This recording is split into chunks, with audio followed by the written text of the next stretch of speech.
2007년부터 지금 하나손해보험의 전신인 제1화재에서 영업소장 및 지점장을 약 10년 동안 하면서 보험 관련해서 보상이라든지 보험 컨설팅 또 보험 상품 개발들을 주로 했던 사람이고요.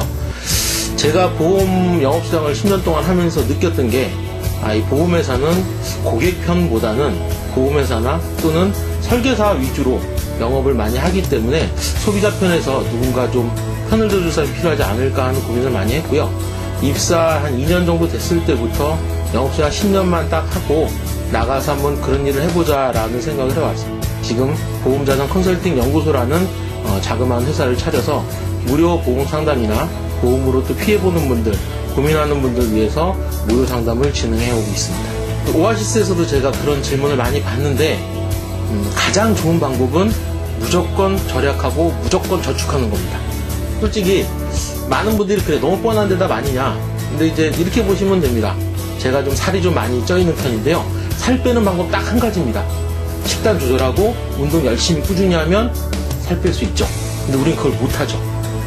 못했을 때 어떤 문제가 되냐면 쓰지도 않는 운동기구 사놓고 빨래 걸어놓고 먹지도 않는 효과도 없는 그런 뭐 다이어트 식품 사다 놓고서 그걸 가지고서 뭐 살이 빠지기를 기원만 하지 사실 효과 아무것도 없거든요. 근데 재테크도 마찬가지예요. 솔직히 저축이 제일 좋은 방법인데 그걸 안 하고 더 쉬운 방법을 찾고 더 빨리 수익이 높은 방법을 찾다 보니까 의도하지 않게 자꾸 보험사나 또는 금융회사들이 파동 함정에 빠지는 겁니다. 그래서 젊은 분들은 무조건 저축하는 게 최고고요. 제가 그 지점장 하던 시절에 여직원들이 신입사원들이 들어오면 제 회사 바로 옆에 산업은행이 있었는데 첫 월급날 저는 무조건 여직원 손잡고 가서 제 눈앞에서 월급의 50%를 무조건 정기적금을 넣는 걸 시켰어요. 2년 만기로. 그 당시 3년짜리도 있었는데 제가 2년을 하는 이유가 뭐냐면 어떤 성취감을 느끼기에 1년은 좀 금액이 너무 작고 2년 정도면 유지해볼만 한데 중간중간에 제가 그거 깼나도 확인을 하거든요. 가끔씩 통장 갖고 와봐라고 해서 찍어와봐라고 시켜. 그래서 바로 회사 옆에 있는 산업은행을 찍은 건데 여직원들 처음에 불만이 좀 있죠. 편하게 저축하고 싶고 자기들 하고 싶은 마음대로 하고 싶은데 뭐 회사 들어왔더니 갑자기 뭐 직장 상사가 별걸 다 간섭을 하고 라고 좀 불만 섞인 표정을 짓는 여직원도 간혹 있어요. 근데 딱 2년 지나서 만기 적금 딱 타면 그 다음부터는 태도가 완전히 바뀌어요. 전부 다 고맙다 그러고 뭐 그 당시 요즘 같은 경우에는 월급 뭐 50%면 최소 한 달에 7, 80 저축하는 거든. 그 2년을 모은 돈을 딱 탔을 때 사회초년생이 그 적금을 탔을 때는 월급 가지고 술 마시고 썼을 때보다 몇 배 기쁨을 느끼거든요. 그래서 그 다음부터는 제가 따로 잔소리 안 해도 자기들이 알아서 금액 더 늘려서 더 길게 욕심껏 하는 경우를 많이 봤고요. 한 가지 아쉬운 거는 제가 워낙 구두쇠로 가르치다 보니까 그 적금 타고 나서 저한테 선물하거나 뭐 술 사거나 이런 친구는 하나도 없었는데 어쨌든 지금도 보통 요즘은 뭐 30 넘어까지 하는데 제가 예전에 그 여직원도 보통 22세 전무대 졸업하고 오신 분들이 많았기 때문에 그런 분들이 30살 넘어가면 꽤 큰 목돈을 만지거든요. 저축이 가장 좋습니다. 그리고 사회초년생들한테 정말 다른 거 욕심내지 말고요. 그냥 저축만, 은행 저축만 꾸준히 하면 된다고 꼭 전해주고 싶습니다. 그 재테크는 저는 뭐 사회초년생 따로, 신혼부부 따로, 뭐 노년 따로 이렇게 나누는 거는 사실 맞지 않다고 보고요. 다만 지금 닥친 사람들이 좀 문제인데 신혼부부 같은 경우가 사실 제일 중요한 것 같아요. 보통 신혼부부는 다 맞벌이를 하잖아요. 저도 신혼 때는 맞벌이를 했는데 요때 안 벌면 모으기가 정말 힘들어요. 제일 좋은 방법은 두 사람 중에 급여가 많은 사람 하나는 무조건 그 돈 다 월급 다 적금을 넣는 겁니다. 어려운 건 아는데 요즘 젊은 분들은 뭐 네 주머니 따로 내 주머니 따로라고 얘기를 많이 해요. 근데 제가 봤을 때 그렇게 하신 분들 중에 나중에 돈 모은 분 못 봤어요. 나중에 헤어지더라도 나눠서 헤어지면 되잖아요. 근데 일단 모을 때는 같이 모아야 돼요. 남편 따로 아내 따로 모으면 옛날 우리말 그 말이 있잖아요. 사공이 많으면 배가 산으로 간다고. 정말로 딱 필요한 건 빼놓고는 무조건 다 저축을 해야 되는 거고요. 그리고 그런 부분도 필요할 것 같아요.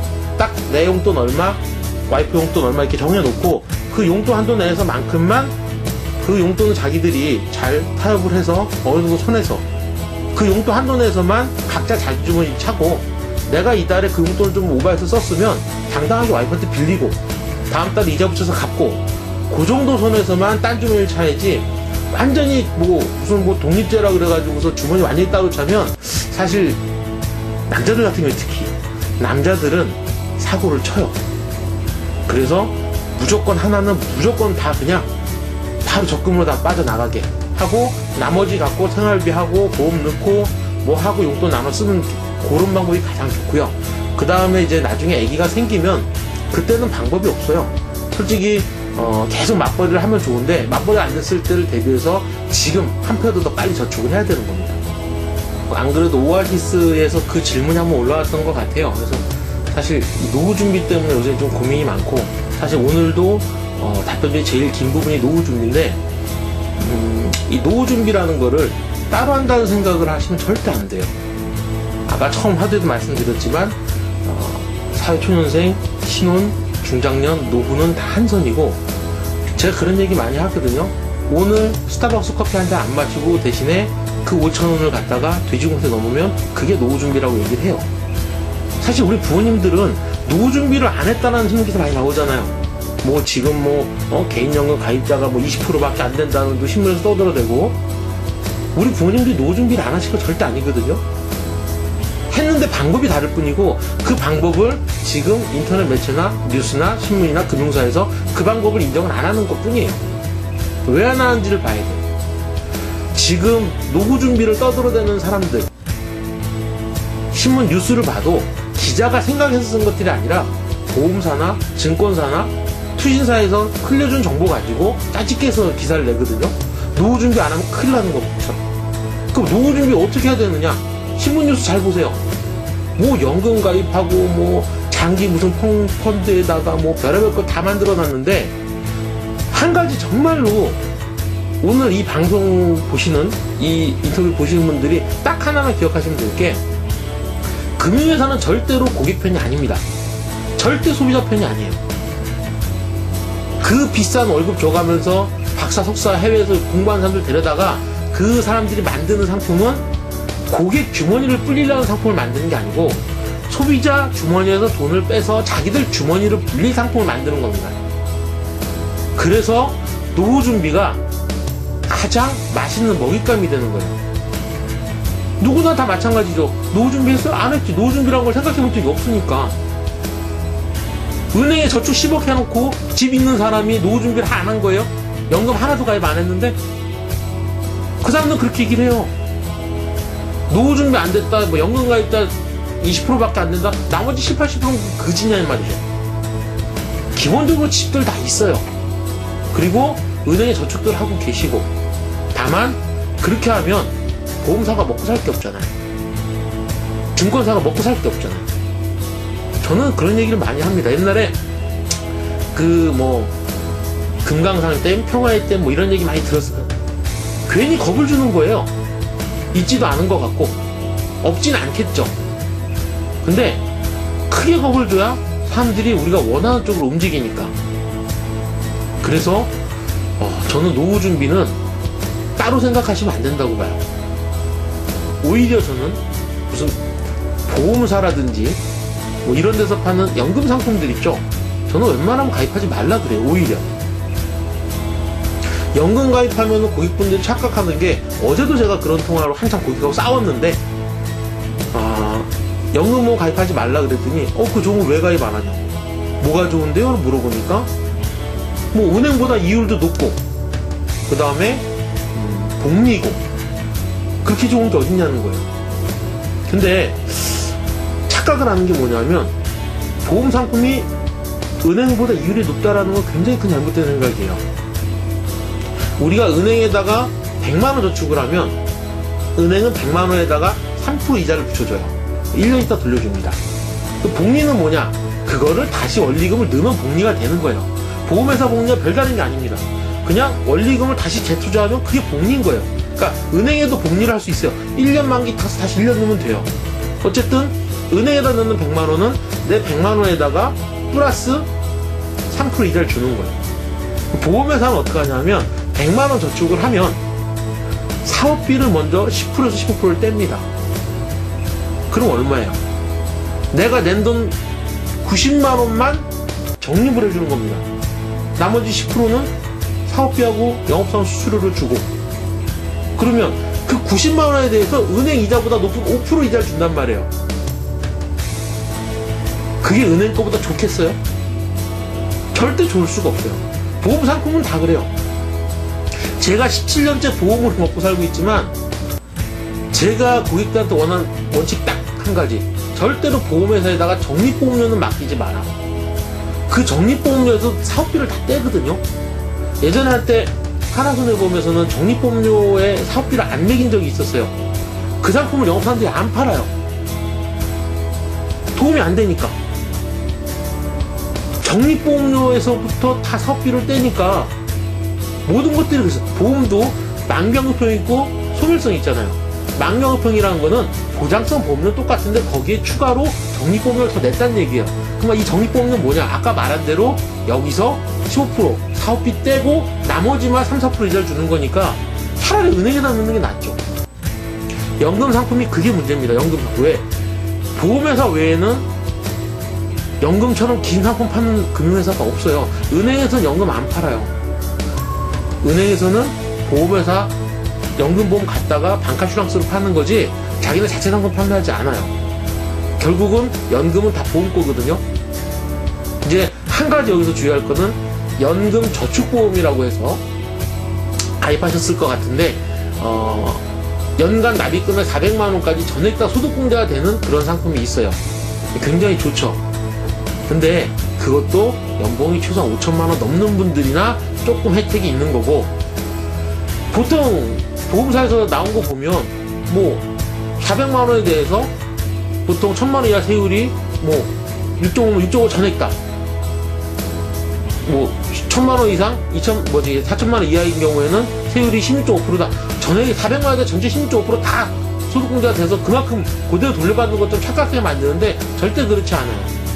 오히려 중간에 연말정산 쭉 해다 맨 끝에 가서 세액공제라는 게 또 들어가면서 사실상 연봉 3천만 원 이하인 분들이 그거 400만 원 연간 넣고 안 넣고 차이가 별로 끽해봐야 3, 4만 원?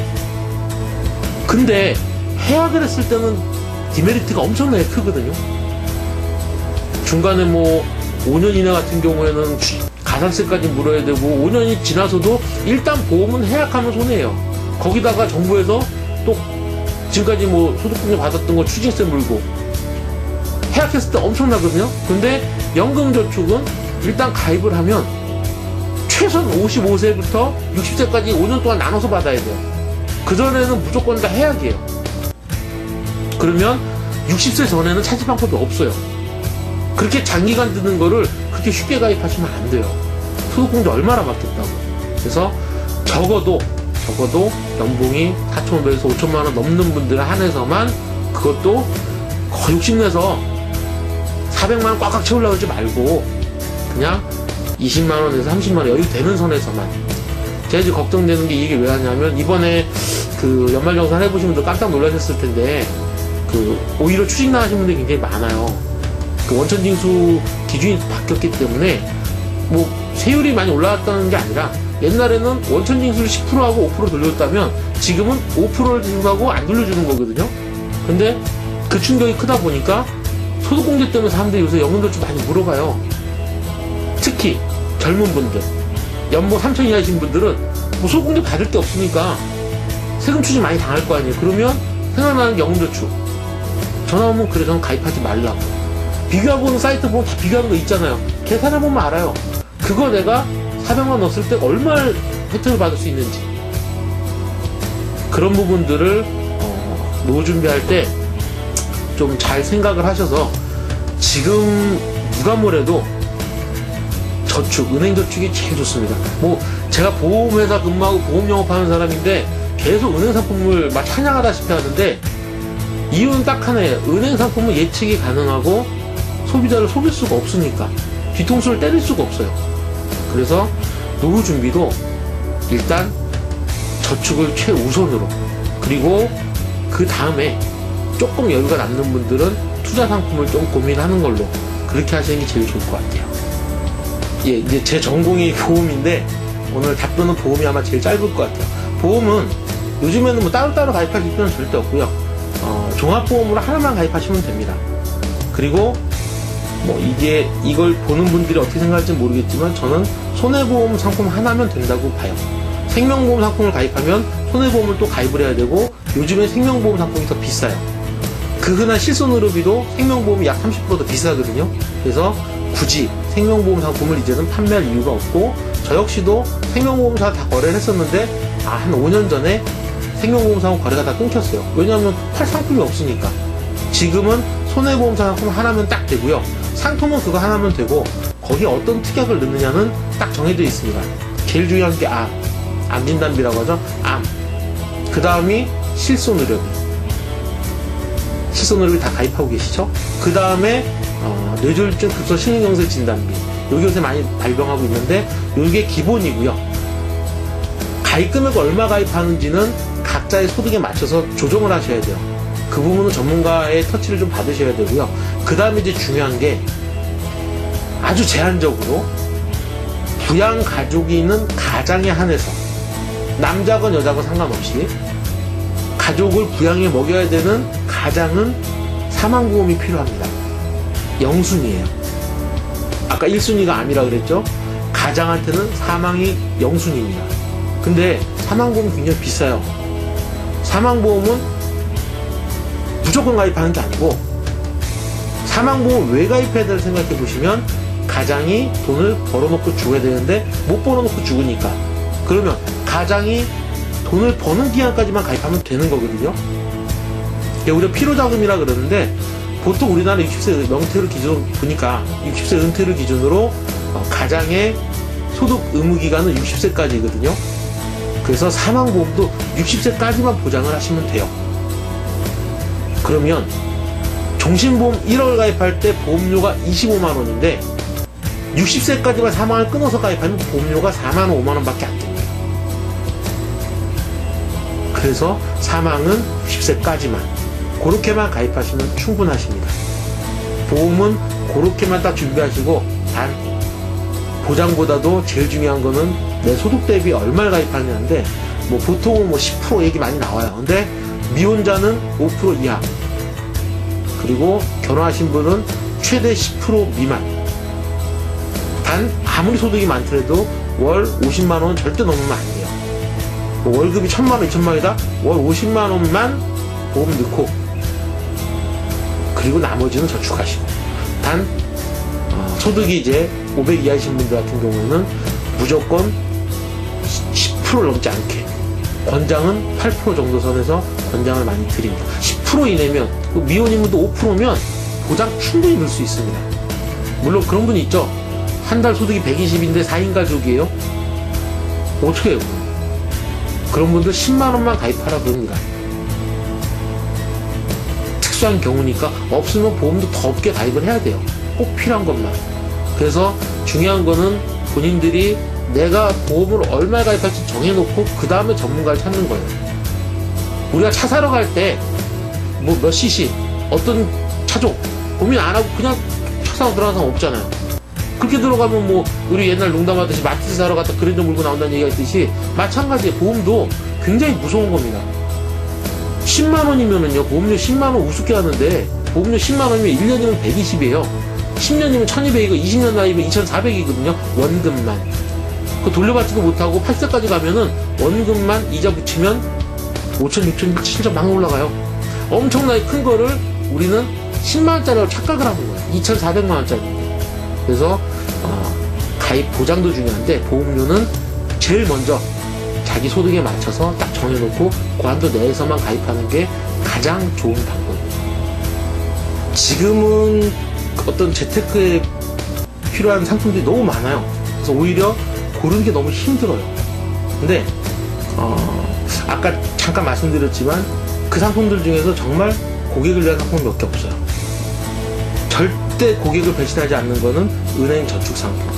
그래서 저는 재테크는 은행 상품 80% 무조건. 은행도 조심하셔야 되는 게 은행 가서 저축한다 그러면 보험회사 펀드나 보험회사 저축 갖고 와요.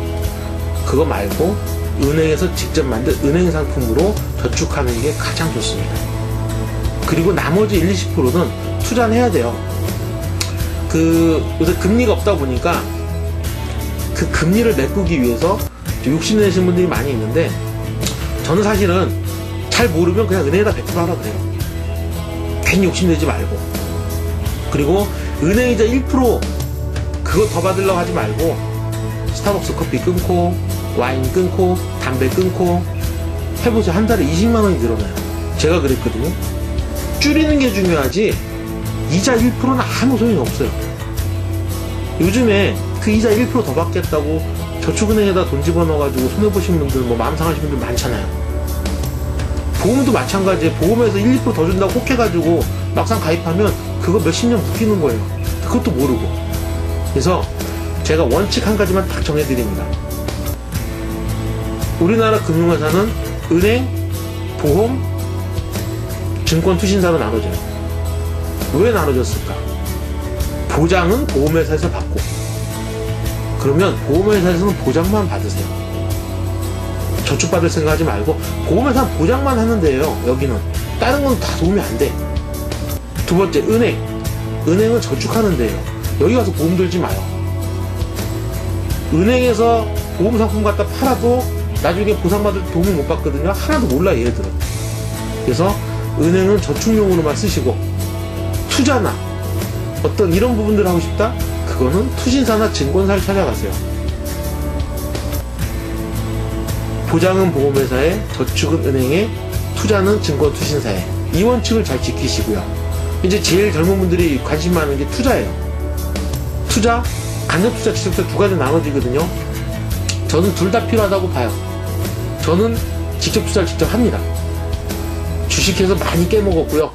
공부하려고 저는 했어요. 일부러. 지금도 하고 있는데 한 10년 정도 되니까 이제는 좀 알겠어요. 누가 가르쳐줬으면 좋았을걸.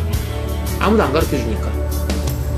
잘 모르겠으면 펀드 괜찮습니다. 적립식 펀드 좋아요. 근데 적립식 펀드 고르는 방법이 있어요. 요거는 잘 기억하셔야 돼요. 적립식 펀드를 가입하려고 하면 무조건 우리나라에서 가장 큰 회사 3군데 중에 하나, 3군데 중에 하나 가장 큰 회사를 찾아가서 그 회사 상품 중에서 고객 수탁고가 제일 큰 상품, 뭐 옛날에 제일 유명했던 게 뭐 미래에셋의 뭐 인디펜던스나 그런 것들 유명한 것들이 있어요. 근데 가서 물어보세요. 가장 고객 수탁고가 높은 게 어떤 펀드인지. 그 펀드들은 보통 펀드 매니저가 10명, 15명 달라붙어서 관리하거든요. 근데 뭐 새로 나온 펀드, 뭐 잘 못 들어본 중소형사 펀드들, 그런 거는 신입 펀드 매니저가 7, 8개 펀드를 관리를 해요. 그게 수익이 나겠습니까? 근데 증권사도 어쩔 수가 없어요. 대마불사라고 가장 큰 돈이 몰려있는 이 펀드 죽으면 그 회사 망하는 거거든요. 얘는 어떻게든 살려야 돼요. 근데 그 펀드에 들어있는 돈 정도면 한두 회사 주식을 왔다 갔다 만들 수도 있거든요. 그래서 대마불사 절대 안 죽습니다. 그래서 펀드를, 적립식 펀드를 하실 분들은 무조건 가장 큰 펀드, 신규 펀드 절대 가입하시면 안 돼요. 몇 년 전에 뭐 은행장들이 무슨 뭐 펀드 만들면서 거기에 1호로 가입했다고 막 쇼하고 이랬는데 그거 가입하면 다 망하는 거예요. 무조건 가장 큰 펀드만 가입하시면 실패 안 합니다. 그리고 주식 투자를 하시려는 분들은 무조건 100만원 이하 소액으로 하시고 원칙 하나만 딱 지키면 돼요. 한 종목 사면 한 달 이내에 수익 낼 생각을 하시면 안 돼요. 투자냐 투기냐 구분하는 게 제가 볼 때는 이 주식을 사서 내가 일주일, 3일, 오늘 수익을 내겠다는 거는 투기입니다. 차라리 친구들하고 홀짝 하는 게 나아요. 만원빵 홀짝 하는 게 훨씬 나아요. 정말 투자를 하고 싶은 분들은 최소한 한 달, 최소한 한 달 이상을 투자할 생각으로 하시면 주식도 좋습니다. 근데 저는 지금 35 이하이신 분들, 이런 분들은 주식 공부는 조금씩 했으면 좋겠어요. 아주 조금씩 이해할 정도로, 투기 말고 투자만. 앞으로 우리나라에 점점 더 많은 금융상품들이 들어올 텐데 대부분이 다 주식을 걸고 넘어가는 상품들, 펀드가 다 그렇잖아요. 근데 주식을 전혀 모르면 그 펀드에 대해 잘 알지를 못해요. 상품 이해도 안 되고. 그래서 젊은 분들은 주식을 조금, 굉장히 이제 위험한 발언이긴 한데 수익이 계속 꾸준히 나지 않는 한은 절대로 월 100만 원, 100만 원 넘어가면 안 되고 투자금이 처음에 1, 20만 원만 갖고 해도 좋아요. 근데 그거는 공부거든요. 그거라면 경제를 보는 시각이 생기기 때문에 저는 자기 소득에서 10% 이내에서 주식 투자는 괜찮다고 봅니다.